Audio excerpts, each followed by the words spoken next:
Art and beauty are in the eye of the beholder, and I'm sure you're going to see something that moves you here. A unique art exhibit is happening in Ann Arbor that is said to be one of the largest of its kind in the state.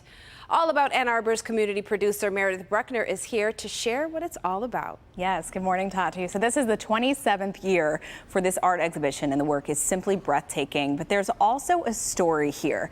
Emily Chase joins me to talk about it. Emily, good morning to you. Hi, good morning. So what is the one thing that all these artists have in common?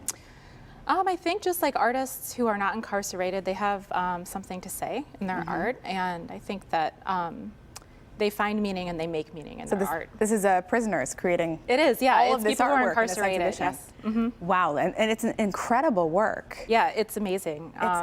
Just yeah, amazing. You're showing some of the pictures. It's really remarkable what people who have very limited resources can do. They're very resourceful. And how is the show put together?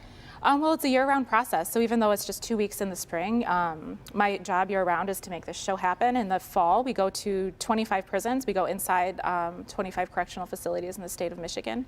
We meet with artists, talk to them face-to-face about their art, about their technique. We offer them feedback, and then we choose the pieces to put on display. That's quite the process. And you work with the Prison Creative Arts Project at U of M. What is the program all about? We're all about using that connection of art to connect people who are outside and inside prison. We also, we believe anyone can be an artist, so an amateur or a professional. And we believe in connecting people and humanity through the arts. And what do you think is the importance of doing something like this?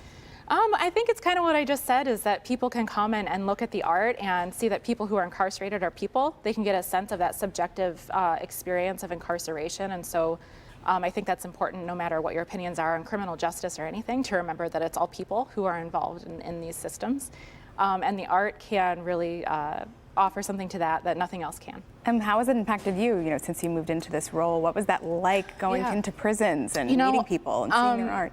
That's a great question. It was, it can be kind of nerve-wracking at first. Yeah. Once you go, I've gone into 25 this fall, so by then it's just like you kind of know what's going on. But once you're inside and you're talking to people, it's just like a conversation. It's just like us talking now. It's about that human connection. And the art, the art facilitates that conversation, but it's really just about connecting with people. And for me, what I know is I have to do the best job possible because I'm representing other people who maybe don't have a chance to get their voice heard. Sure, and you had your grand opening last night. We did, yeah, we had our grand opening last night. We sold all the art, most of the art is for sale.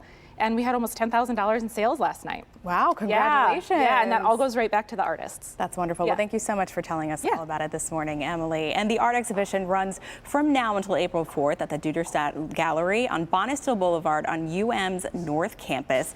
For more information and to see more of the artwork involved, you can read my article on allaboutannarbor.com. And to see more of all the things happening in and around the Ann Arbor area, visit allaboutannarbor.com, which is made possible by these sponsors.